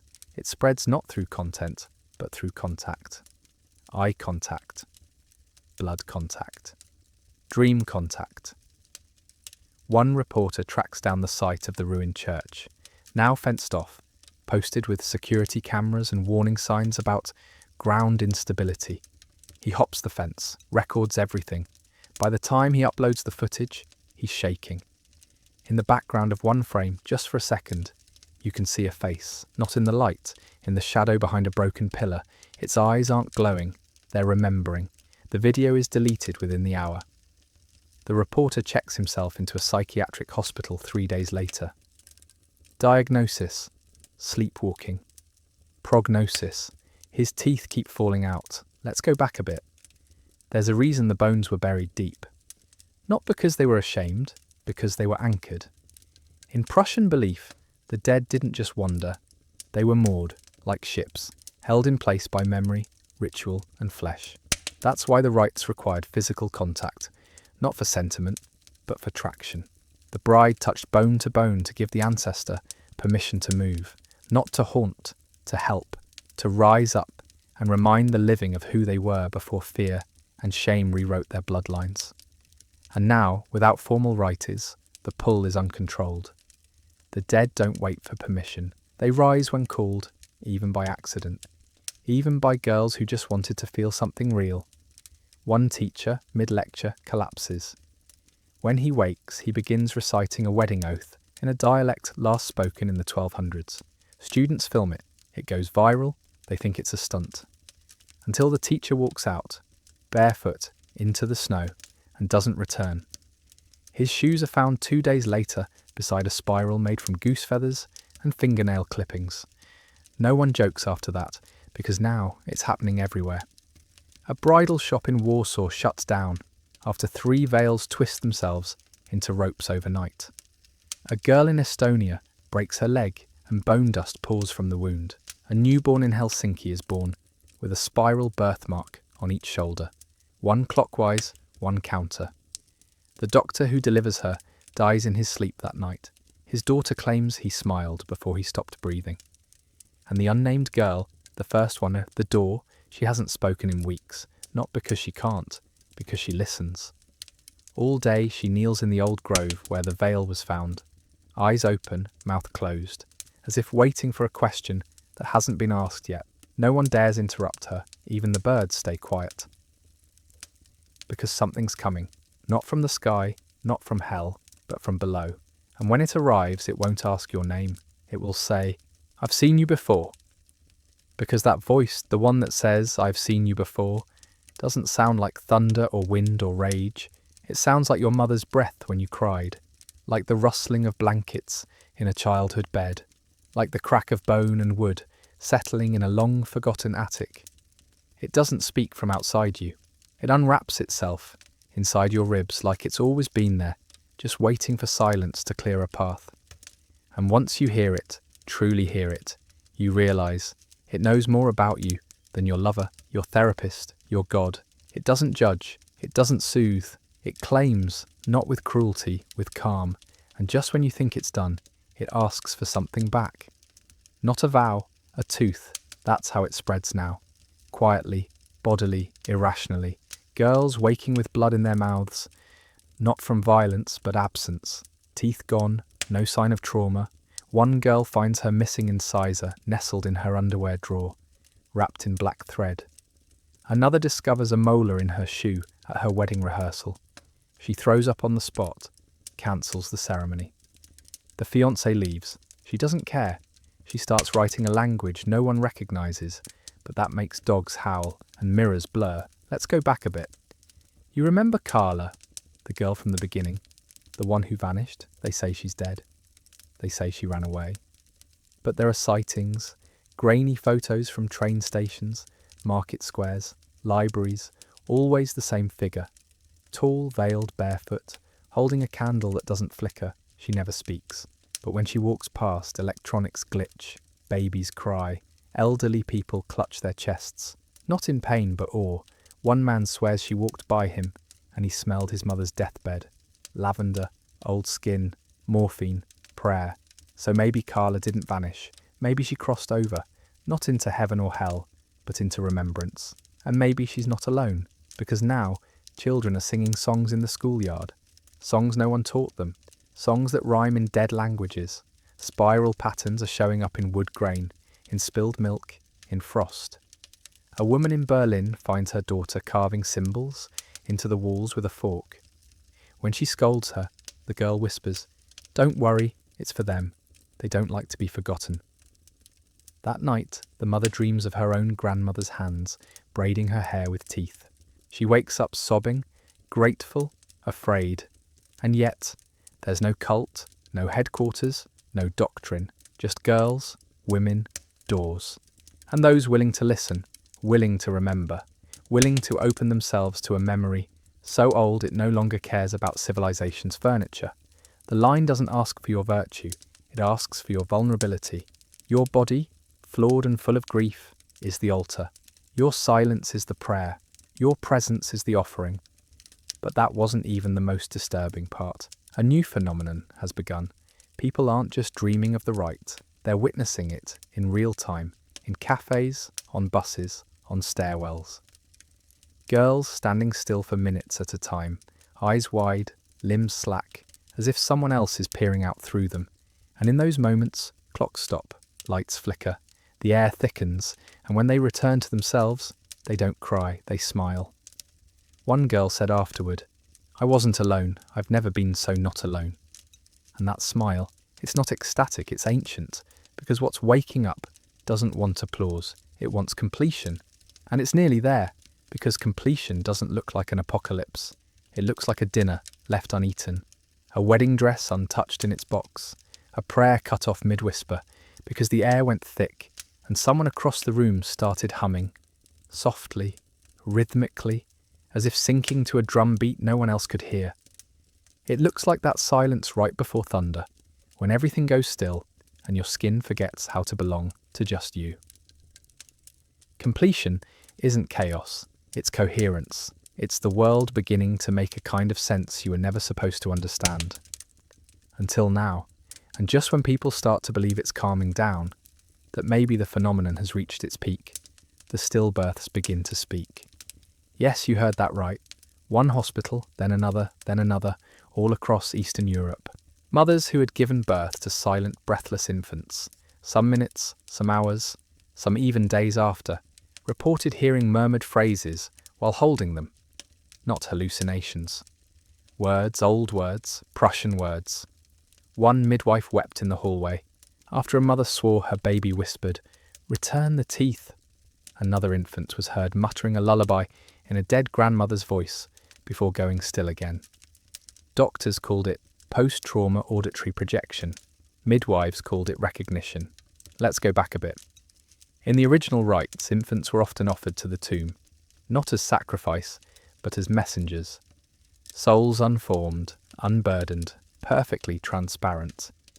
They carried memory back and forth across the boundary, like breath through lungs. Sometimes they were born and lived. Sometimes they weren't meant to stay. But their arrival always meant the ancestors had sent something through, a sign, a warning, or a promise. And now, as the spiral spreads and the old rituals bleed into modern life, like wine through linen, these messages are growing clearer. A teenager in Minsk wakes up to find her closet rearranged. All her shoes placed in a circle, heels pointed inward, soles dusted with soot. A young man in Lithuania has a seizure while playing cello. When he wakes, he plays a melody. He says he dreamed. An ethnomusicologist confirms it matches the rhythm of a 9th century Prussian bridal march. A deaf girl in Krakow, mute since birth, writes her first word in ash on her bedroom wall, Matarka. No one is leading this. That's what terrifies the institutions. There's no priest to discredit, no influencer to cancel, no manifesto to quote out of context, just movement. Girls disappearing from school for hours, returning with dirt under their nails, and eyes that don't blink as often. Women humming at traffic lights, midwives refusing to explain why they've started wearing veils again, even in public. But something darker was coming, because not everyone welcomed the return. The line had enemies, old ones, not gods, collectors, forces that fed not on remembrance, but erasure, on silence that kills, not heals. They were buried once by the very ancestors now stirring in the roots of this ritual. But they weren't destroyed, only kept asleep through the cycle of the rites. And now, with the old traditions fragmented and the return uncontrolled, the collectors are sniffing their way back. How do you know when one is near? Dogs won't bark, babies won't cry. Milk turns sour in seconds, and the air grows sharp, like glass too close to your face. One village in northern Poland reports a flock of birds falling from the sky in silence. Mid-flight, no wounds, just dead. The next morning, every house had a spiral drawn on its door, in something between ink and bile. No footsteps, no fingerprints, just message. Not all memory is safe. Not all rituals are pure, and the return is not one way. Completion, it turns out, comes at a cost, and they are beginning to collect, because the collectors don't come with fanfare, they come with forgetting. A woman stares at her wedding photo and no longer recognises her own face. A girl hums a spiral hymn she's sung since childhood and finds herself choking on air, the melody refusing to pass her lips. An entire neighbourhood in Vilnius wakes one morning to find their mirrors cracked, not shattered, but sliced in precise horizontal lines, like throats slit clean across. No break-ins, no witnesses, just silence, and the cold, greasy feeling of being unwritten. And just when the midwives begin preparing counter-rites, red chalk circles, hair braids knotted with teeth, fire pits fed with milk and salt, the collectors shift strategy. They start entering dreams, not to haunt, to erase. One by one, the girls who answered the call of the line begin waking with no memory of the veil, the spiral, the rib. They touch their own arms and whisper, "Whose hands are these?" One girl sets her journals on fire, convinced they're full of lies. Another collapses mid-hymn and screams, "It never happened!" The line panics, and from that panic blooms defiance, because something inside them refuses to stay quiet. Let's go back a bit. The old Prussians had a word, Sonnenstase, which roughly meant the fire under the bones. It wasn't literal flame, it was the unkillable knowledge, passed from womb to womb, breath to breath. The thing that refused to die even when the rites were outlawed. The names were Latinized, and the tombs paved over for shopping malls. It's what made the brides enter the tomb willingly. Not blind obedience, hunger, not for power, but remembrance, and that's what begins to stir again now. Because even erased memories leave fingerprints. One girl begins to draw spirals again, compulsively, on her walls, her skin, her toast. She doesn't know why, but every time she does, her migraines stop. Another girl finds herself singing a song she can't name, but her cat purrs when she hums it. A third dreams of a woman in a black veil walking through her school hallway. Barefoot, mouth stitched with teeth. When she wakes, she finds her own missing incisor under her pillow. And now, things are escalating. Hospitals report surges in cryptogenic language syndrome, people waking from fevers speaking extinct dialects. Forest rangers in Latvia find deer corpses arranged in spirals, tongues cut out, eyes filled with river stones. An art exhibit in Berlin is shut down after a group of visitors simultaneously begin chanting the same wedding oath in Prussian and do not stop for 6 hours. The veil isn't just returning, it's rewriting, and those who resist it aren't just forgetting, they're being unmade. A museum curator researching ancient Baltic funerary practices suddenly loses all facial recognition ability. She can't even identify her own reflection. Her final diary entry reads, "They're taking the faces first." In another city, a historian burns down her own archive after finding every 13th century wedding text replaced, not digitally, but on the actual paper, with drawings of open mouths and spiral diagrams. But that wasn't even the most chilling turn. The unnamed girl, the door, the catalyst, the rib bearer, returns. Not dramatically, quietly. She walks into a police station barefoot, wrapped in a shroud made from what looks like parchment and human hair. She says, "It's almost complete." Then she drops a bundle on the floor. Inside, teeth, arranged in a perfect spiral, each engraved with a name. Names of girls who've vanished. Names no one remembers. Names that aren't on any birth record but feel familiar in the throat, like lullabies you weren't supposed to recall. She smiles once, not with triumph, with relief, because now the veil no longer needs to be lifted. It is becoming skin. Because when the veil becomes skin, the world stops blinking. People begin to notice the way ash gathers in the corners of their eyes every morning. Not flakes from fire, but fine, oily dust that smells faintly of old milk and soil. A woman in Prague brushes it away, only to find her tears running backward. Not falling, but rising. Tiny beads of memory, trying to return to the place they came from. And just when she gasps, a tooth falls from her mouth, unprovoked. Not hers, not human. She keeps it anyway. It hums if she holds it long enough. And just when they think the unnamed girl has vanished again, she appears in a birthing ward. Not to give birth, but to attend. No one remembers letting her in.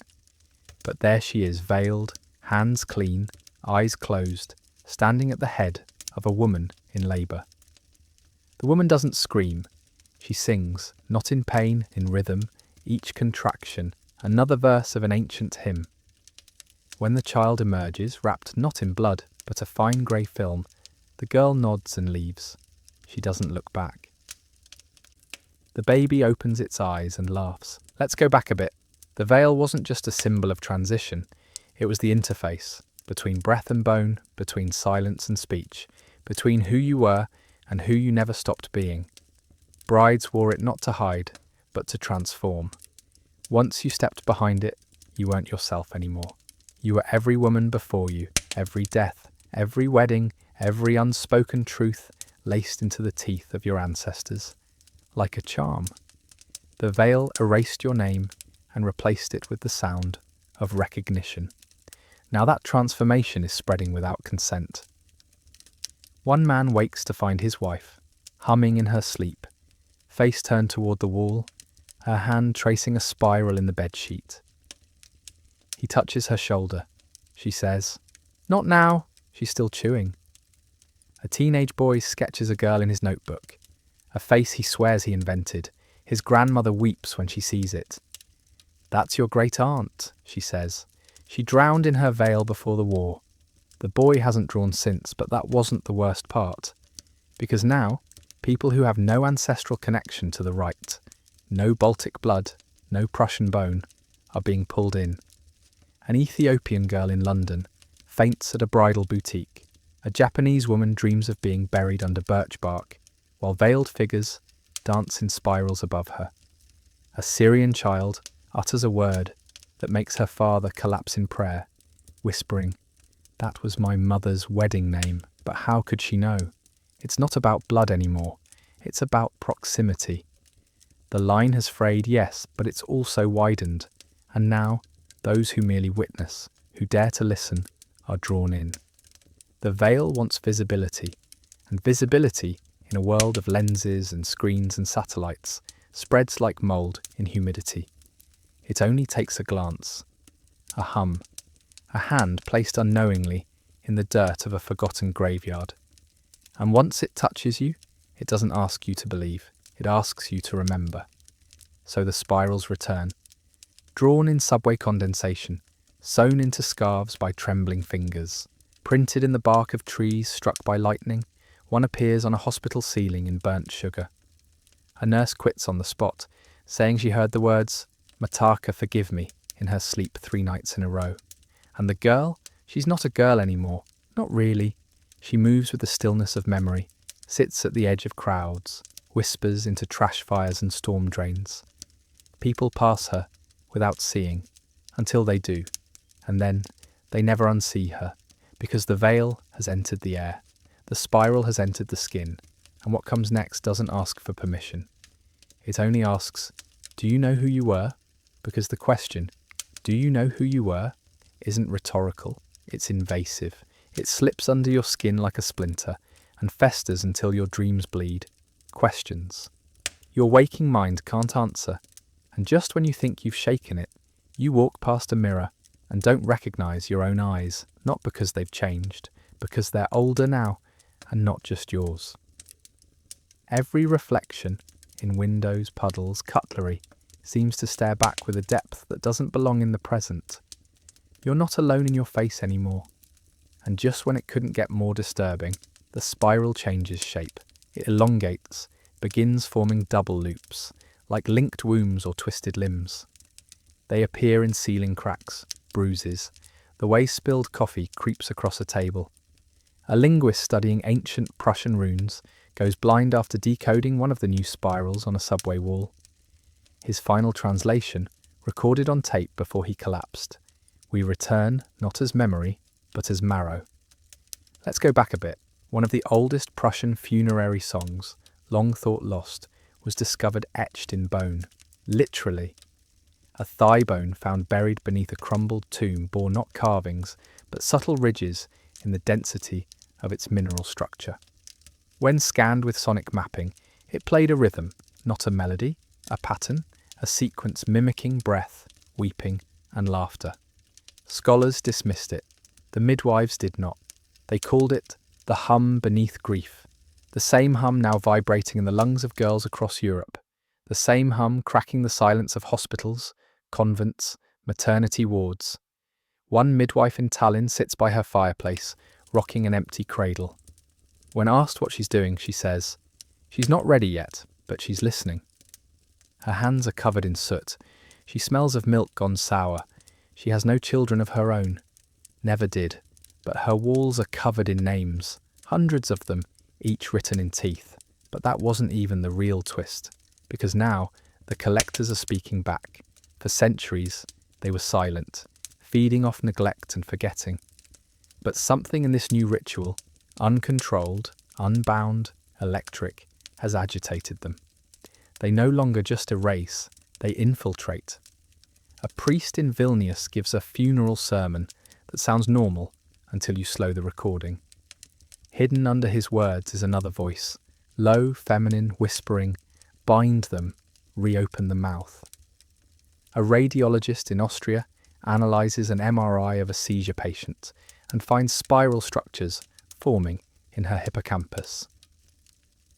The next day, he digs out his own tooth with a scalpel. The balance is collapsing. The veil is everywhere now, and the line between ancestor and adversary, memory and mimicry, grows thinner by the hour. Brides who once wore the veil out of duty now wear it to survive. Girls wear it not to honour the dead, but to shield themselves from them. And still they hum, because the spiral demands movement, because the veil, once placed upon you, doesn't lift, it burrows. And still the girl walks, now with others. They follow her in silent rows, not possessed, participating. Each has given something, a tooth, a name, a secret written on the underside of their tongue. They move like roots under a ruined house, slow, unseen, unstoppable. One girl stops mid-step, falls to her knees, says she remembers too much, then vomits up a handful of grave dirt and a wedding ring that never belonged to her. The others keep walking, because the rite has changed, and now it's no longer a call, it's a claim, because a claim doesn't ask. It doesn't plead or whisper or wrap itself in poetry. It marks, and the marked don't bleed. They bloom, not with colour, but with cracks. Tiny hairline fractures across the surface of their lives, their stories, their selfhood. And just when they think they've hidden the spiral beneath turtlenecks, behind closed lips, in private rituals muttered under blankets, it erupts, not loudly, not violently, just inevitably. A fingertip twitching in perfect rhythm with soil quakes. A toothache that pulses with ancestral chants. A name they've never heard carved into the bathroom mirror in their own handwriting. And just when it couldn't get more unhinged, one girl walks into traffic and survives unscathed. Not a bruise, not a scratch. Witnesses claim the car crumpled around her, like metal obeying an older gravity. She walks to the sidewalk, stares at the driver, and says, "You were her husband once. You left her in the tomb before the veil was tied." Then she disappears into a nearby alley. CCTV shows nothing but flicker. Let's go back a bit. Prussian wedding rites included a peculiar phrase, "Kalnu Vitas," roughly translating to mountain mourning. It referred to the grief not of the bride, or even her family, but of the land itself. When a rite was broken or forgotten, the forests wept sap. Stones cracked, milk curdled in open air. The ground ached with betrayal. And now that ache is global. Rivers reversing flow for a few minutes. Clocks striking 13. Pregnancies that vanish on ultrasounds, only to return weeks later with heartbeats pulsing in spiral time. Midwives have stopped using machines. They now listen with their teeth, but something darker was coming, because the collectors, those who unmake, have started making offers. One girl receives a package, no return address. Inside, a spiral carved in obsidian and a note, "Give up the name. Keep the life."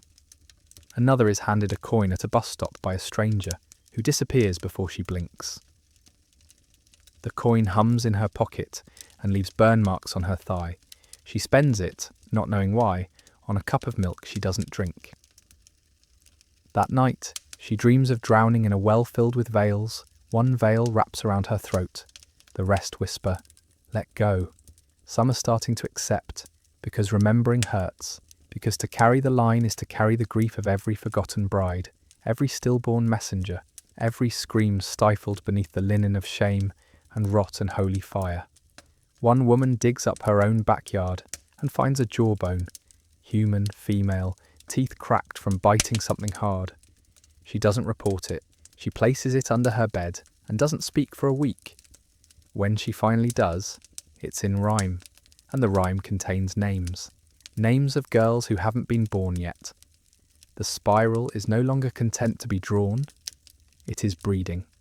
Inside wombs, inside clocks, inside the quiet parts of language that slip through digital filters. The girl, no longer unnamed, now goes by Katra, not given, not chosen, received. She writes it in ash on every wall she passes. Those who see it remember things they didn't witness. A smell, a voice, a goodbye that never actually happened but feels carved into their ribs. And those who follow her, they don't speak anymore. Not out of fear, out of alignment, because silence, once a symptom, has become the syntax. And in that syntax, something massive, ancient, and awake begins to form shape. Not in heaven, not in hell, but through them. Because when something ancient forms through you, it doesn't feel like possession. It feels like permission. Your hands move, and you don't question why. Your mouth hums, and the song isn't yours, but you've known it longer than your own name. The cracks in your memory aren't accidents anymore. They're windows, and through them you see a world that never left, only waited.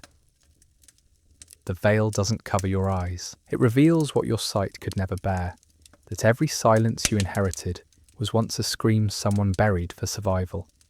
And just when people start to pray for normalcy, one town goes completely still. No birds, no engines, no voices, just the faint echo of spirals being drawn, not physically, but in sound, high-pitched and rhythmic, like breath sliced through glass.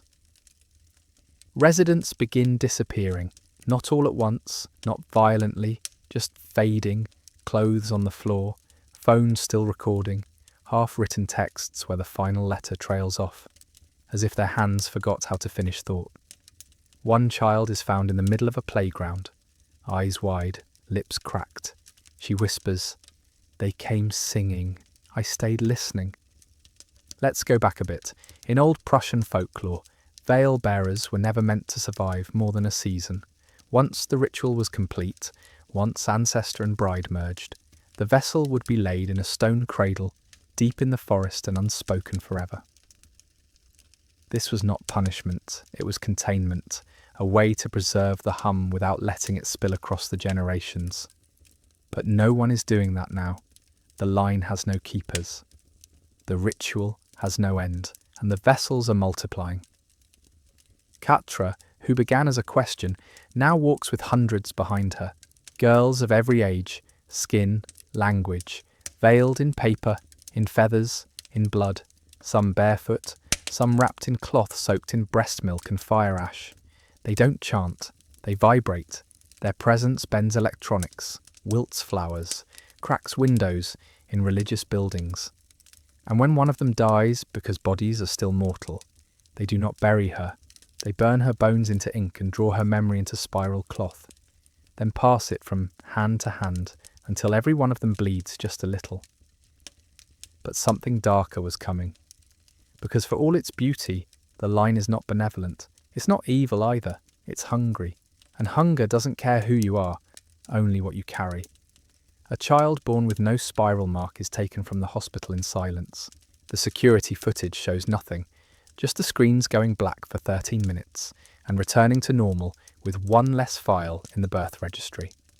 A farmer finds his cows standing in perfect circles, necks broken, eyes smiling, and Katra, she no longer speaks. Her jaw moves, but the sound emerges from others.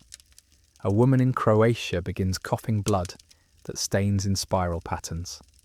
A teenager in Sweden hears Katra's voice in her dreams, whispering, "Remember her teeth." A man in Canada, who has never left the continent, wakes with birch bark splinters under his nails, and his wife's name written backward on the walls. The veil, once symbolic, is now anatomical. It grows like fungus beneath skin. It pulses in temples and wombs. It chooses who hears, who remembers, who breaks, because remembering is dangerous and forgetting is fatal. The midwives try one final rite, a spiral burned into the earth using marrow and moon milk. For a moment, it works. The hum stops. The girls pause. Katra's body flickers, like a bad signal caught between two towers. But then it begins again, faster, louder. The spiral widens, and the earth beneath it cracks with a sound, like bones being sung back together. And now, the line is no longer drawn in blood. It is drawn in presence, and you are already standing inside it. Because once you're inside the spiral, there's no leaving. You can pretend. You can clean your house, answer emails, nod politely at dinner parties. But somewhere beneath your ribs, the hum vibrates, slow and steady, like a tide you didn't know your blood obeyed. And just when you think it's gone, you catch yourself standing barefoot in the cold, drawing circles on your thigh with a tooth you swear you threw away. You don't remember why, only that it matters now, that you've been chosen. Not for greatness, not for punishment, for remembering. And just when the midwives start vanishing, one every 13 nights, always on the new moon, always barefoot, the spiral begins to fracture, not weaken, fracture. Splinters of it show up in new forms. Triangles of teeth under pillows, veils stitched into birthmarks, wedding rings found in the stomachs of animals. One woman in Belarus wakes with her back tattooed in ash, the full genealogy of her mother's line, including names no one alive has ever spoken. Her spine aches for days, then she begins to sing through her sleep. Let's go back a bit. The spiral was never meant to be pure. It was a containment pattern, a symbol not of worship, but of containment. The ancestors, those who first walked through the veil, knew what lived beyond it could not be allowed to seep freely. That memory, when untethered, feeds on the present like moss feeds on stone. That remembrance, unchecked, devours, so the spiral was taught as a rite, a rhythm, a dance. Keep it moving, keep it bound, keep it human, but no one's dancing anymore. Katra no longer walks, she hovers, not visibly, but the earth doesn't mark beneath her feet. Her followers don't age, or if they do, it's in reversed places. One girl's eyes turn glassy, while her fingers shrink into bone. Another grows grey hairs that hum when brushed. A third begins bleeding ink instead of blood.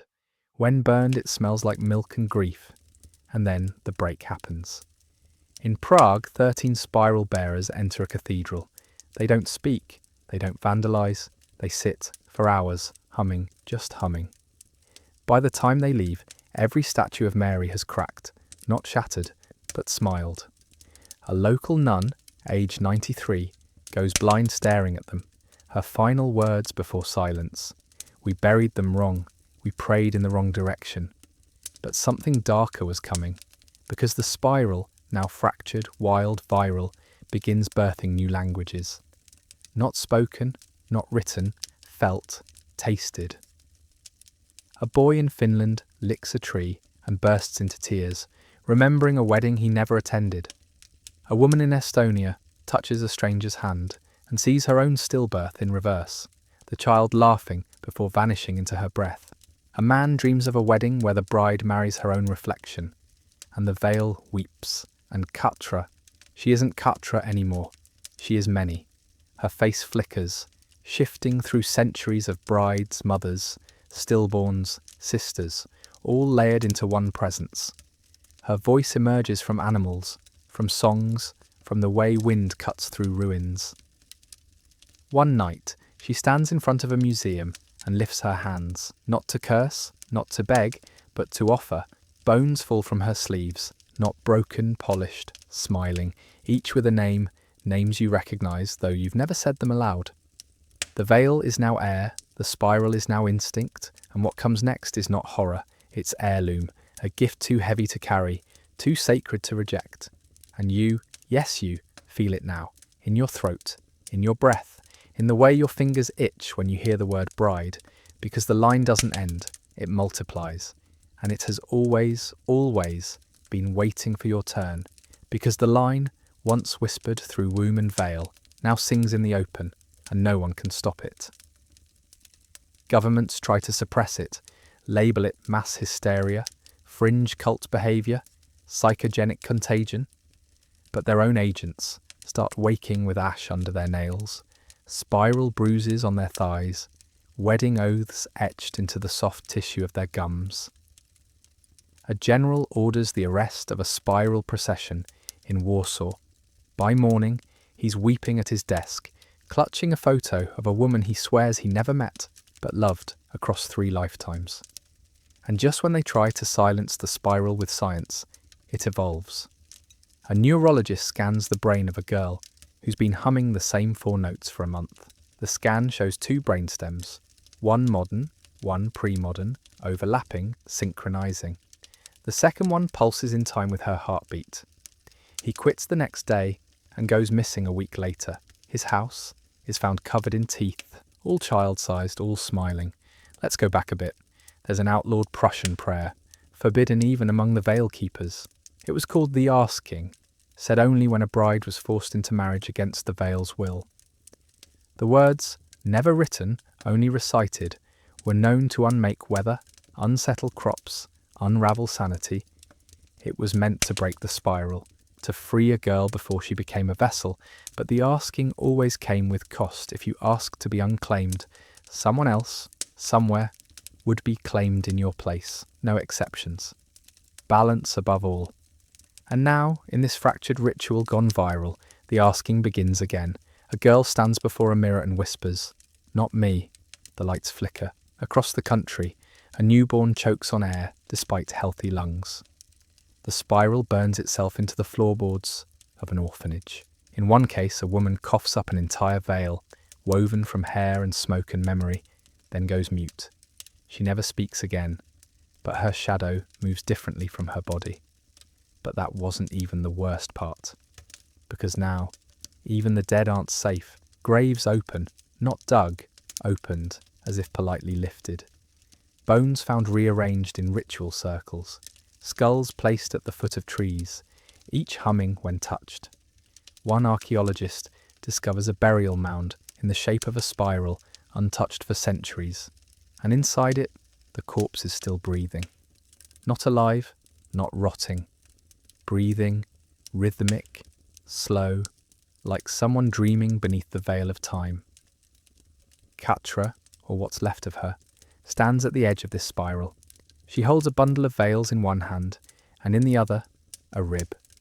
No longer hers, it belongs to the first bride, the original.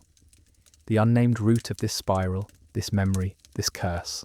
And when she speaks, it is not prophecy, it is invitation. She says, remember her or become her. Across the world, women wake weeping, not from sadness, from recognition. They touch their stomachs, their throats, their names, and find they've been rewritten, just slightly, just enough. One letter wrong, one vowel older, but it changes everything. The line is not a line anymore. It's a web, interlocking, interbreeding. Irreversible. Midwives no longer perform births, they perform returns. They don't cut cords, they braid them. Girls no longer cry when they see the veil.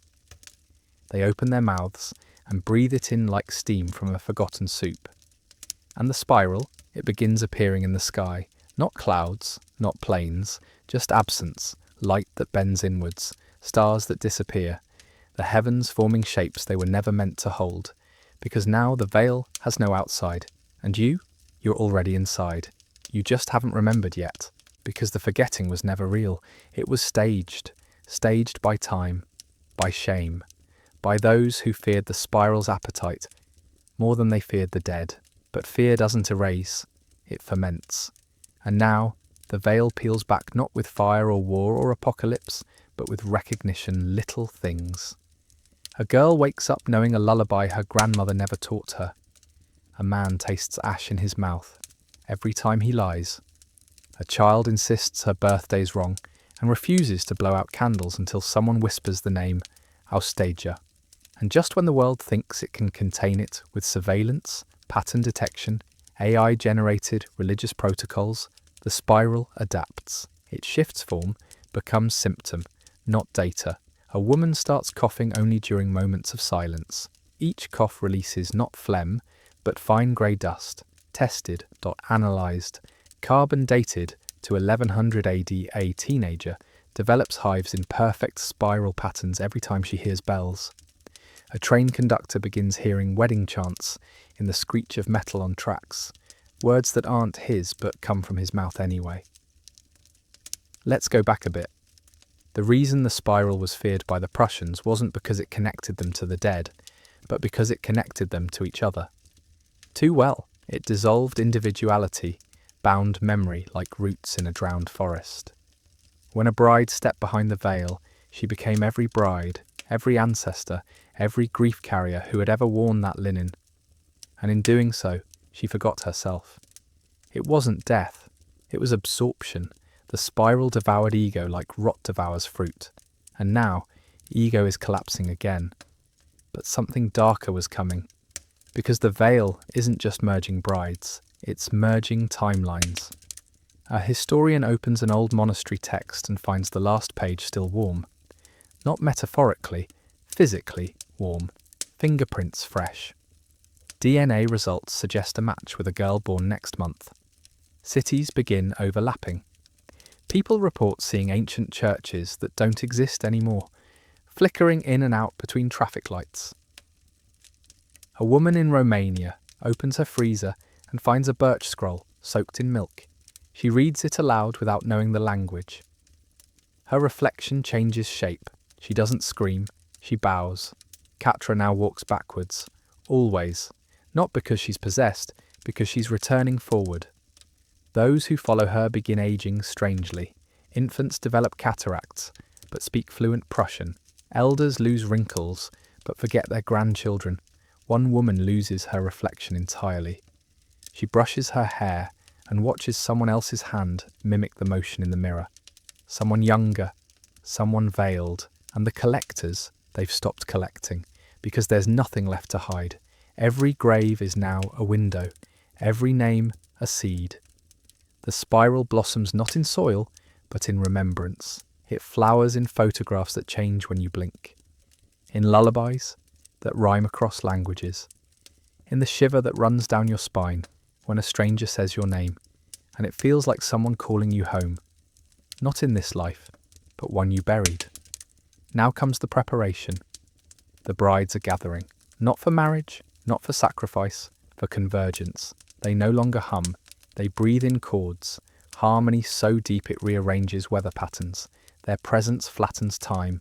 One stands in a field and causes the grass beneath her to sprout infant teeth. Another walks into a school, and every child forgets their birth name, but remembers the taste of the veil. And the spiral, it becomes symbol no longer. It becomes environment. It is not drawn, it is dwelt within. And you who thought you were watching, you're not. You've been seen. Because to witness is to remember. To remember is to return. And to return is to dissolve. Because to dissolve is not to die, it's to unname.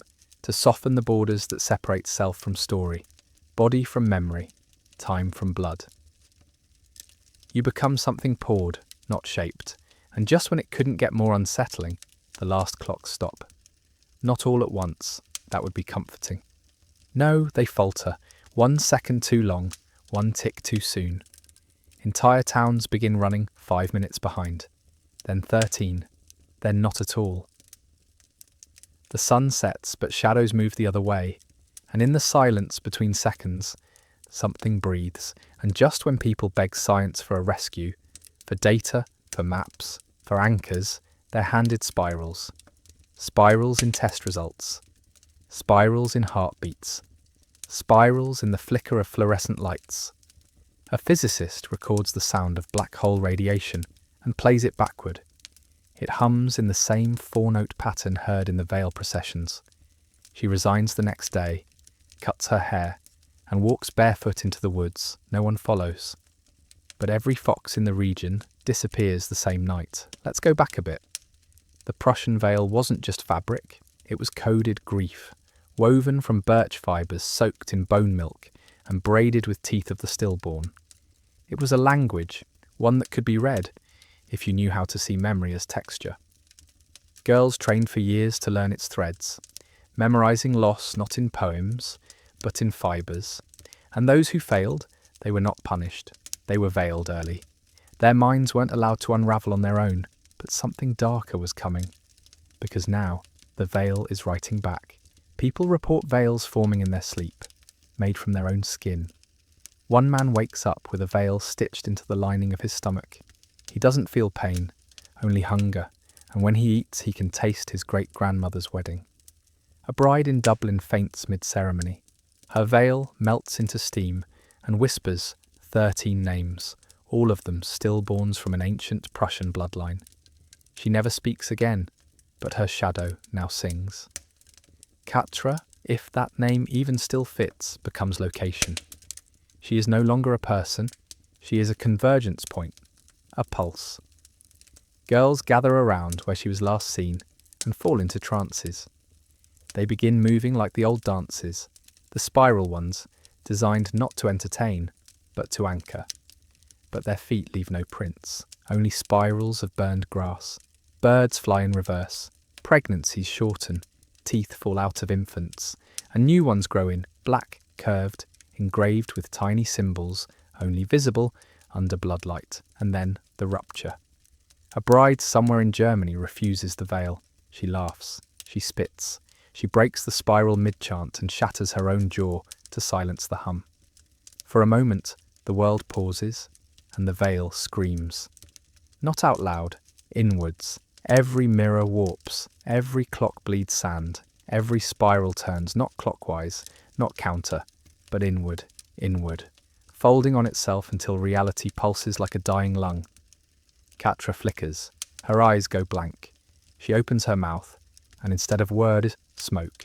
Not ash, not incense, but ancestral smoke, thick with grief, heavy with the scent of milk, left too long under moonlight. It coats the earth. Those caught in it don't cough. They remember.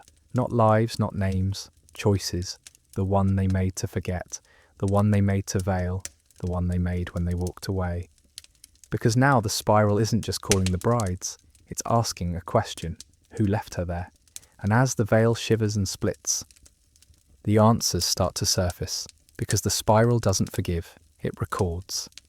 It wraps its grief in silk, in teeth, in cracked lullabies, and waits. It waited through fire, through forced conversion, through sanitized history books that called the Prussians lost and their rights primitive. But it never needed legitimacy. It needed silence. And now that silence has curdled into consequence. Because when you forget a bride, truly abandon her, she doesn't die. She becomes architecture, a shape inside the shape, a reason why the doors don't open quite right anymore. And just when the veil starts splitting across the sky, a seam of absence that trembles like wet fabric in the wind, the real answers begin to surface, but they don't come as words. They come as symptoms. One woman wakes up with her tongue replaced by a small scroll. It unrolls only in moonlight. Her husband reads it aloud and weeps for a sister he never had. A child points at her mother's mouth during dinner and says, "That's not yours anymore." Let's go back a bit. The most dangerous part of the veil was never the ritual. It was the replacement, the idea that if you walked into the tomb and didn't return, something else might. Something wearing your face, speaking your name. Loving your family just enough that no one would ask questions, until the mirrors cracked, until the milk soured, until someone called your name, and the voice that answered sounded like it was drowning in someone else's memory. And now the replacements have begun remembering. They look at their hands and weep, not because they miss the life they stole, but because they remember the one they left. One girl writes a letter in ash, addressed not to a person, but to a smell, the scent of warm veil linen, birch bark, and breast milk. The letter folds itself, the wind takes it. Hours later, a grandmother in Lithuania opens her front door and finds it waiting. She reads it, her heart stops, her eyes glow, and then she begins to hum. But that wasn't even the worst part. Because the veil, in its unravelling, reveals what was beneath it all along. Not just sorrow, refusal. Thousands of brides never meant to go through with it. They walked to the tomb, they kneeled, they whispered the chants, but in their hearts they screamed, and that scream lodged itself in the veil's fibres, wove itself into the spiral, waited, and now it howls. Buildings collapse not from force, but from resonance. People hear names they don't recognise, but fall to their knees anyway. She was mine, they sob. She wore my veil. Whether they mean lover, mother, daughter, it no longer matters. The spiral tightens. The collectors, those sent to tidy up history's mess, break rank. They begin speaking in spirals, not symbols, not metaphor. Spirals. Their sentences loop, their mouths don't close. One walks into a church and vomits a bride's tooth onto the altar. The tooth hums until it splits in two, revealing a grain of bone milk sealed memory. Inside, a scream. Katra, or what the world thought was Katra, returns to the tomb, but not alone. She is flanked by veil bearers who do not breathe, who never did. Their skin is translucent, their eyes glow with something pre-language. And when they walk, the earth folds slightly beneath their steps, like paper being written on from beneath. Inside the tomb is no longer a grave, it's a womb, alive, pulsing, echoing every scream, every kiss, every lie told to veil a woman who didn't want to be veiled. And above it all, the veil shreds into a final shape, not cloth, not shadow, but mirror. Because the final twist, you were never watching this story, you were inside it. And the veil wasn't hiding her, it was hiding you. Because what do you do when the ghost turns out to be you? Not a metaphor, not a dream. You who laughed at the idea of ancestral memory, who mocked the spiral as folklore, who thought the veil was some primitive superstition for uncivilized minds. Now you touch your skin and it responds. You wake up humming notes you never learned.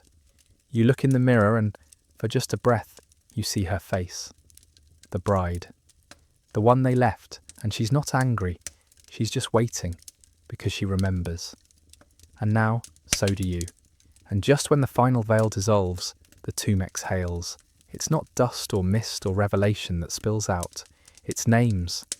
Thousands of them. Spiraling. Soft. Spoken like lullabies, not epithets. They don't accuse. They return. Each name carries a choice, a face, a forgotten refusal. You want to turn away. You want to pretend the screen still separates you from the story. But the names don't care where you sit. They know where your blood has been, what it's buried, what it almost dared to carry. Let's go back a bit. To the moment the first bride kneeled in the tomb. The historians say she was chosen, that she went willingly. But that's a lie. She was traded, promised, dressed like a gift, and handed to the ground like a bribe. She didn't cry. That would have made her human.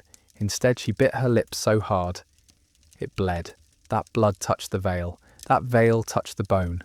And the bone, oh, the bone, remembered. It remembered the silence, the pressure, the promise to wait, and wait it did. Centuries, but something darker was always coming, because this was never about belief. It was about balance. Every forgotten bride, every silenced girl, every time someone whispered, that's just how it was back then.